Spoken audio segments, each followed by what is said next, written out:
So yes, we're reacting to a wonderful win still at the weekend. We're still glowing, John. It was Basking amazing. in the glory. Exactly.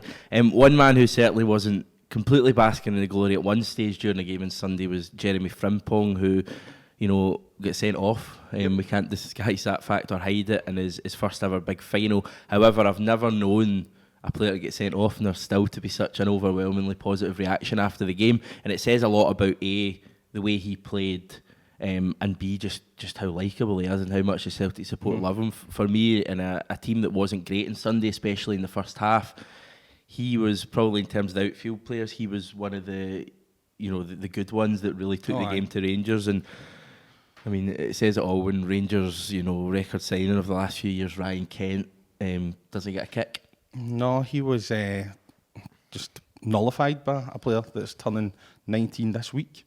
So happy birthday, Jeremy Frimpong, and it was a brilliant performance. Obviously, he was a bit unlucky with the penalty red card, I suppose it was. But I was listening after the game. Neil Lennon absolved him of any blame. He said, and I saw Neil Lennon talking to him because you were at the game and I saw it. No, I saw it as well. I see it as well. Oh, you watched the game a dozen times or something. Acceptable. I think he was. I think from what I took from it, Frimpong was almost going, trying to defend himself, I had to do it, and Lennon just going, just be quiet. He played well, just don't worry about it. It was great. In the first half, we didn't turn up. I mean, let's be honest. But two players did, and it was Frimpong and Foster. We've talked about Foster before, so this is about Frimpong.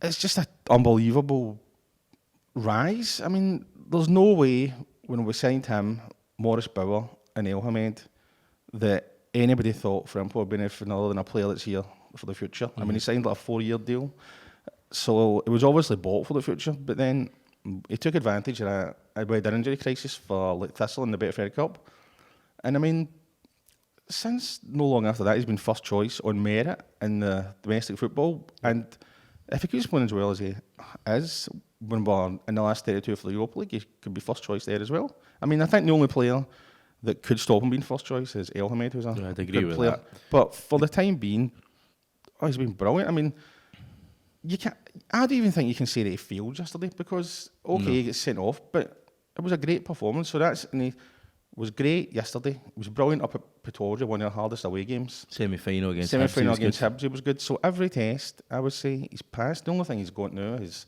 a Rangers game at Ibrox Parkhead and a game in Europe. But you can't complain. I thought it was brilliant yesterday.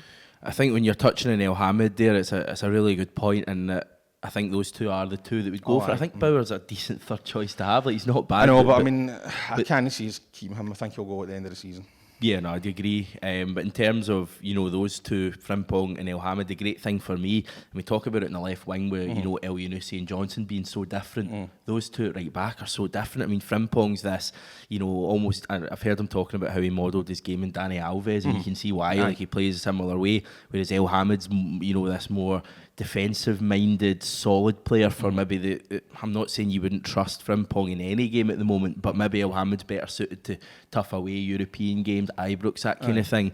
But as I say, the great thing for me is you've got two really good options that are so different there, and it's just that they're both tied down to long contracts. They're both our players. It's not as if they're on loan.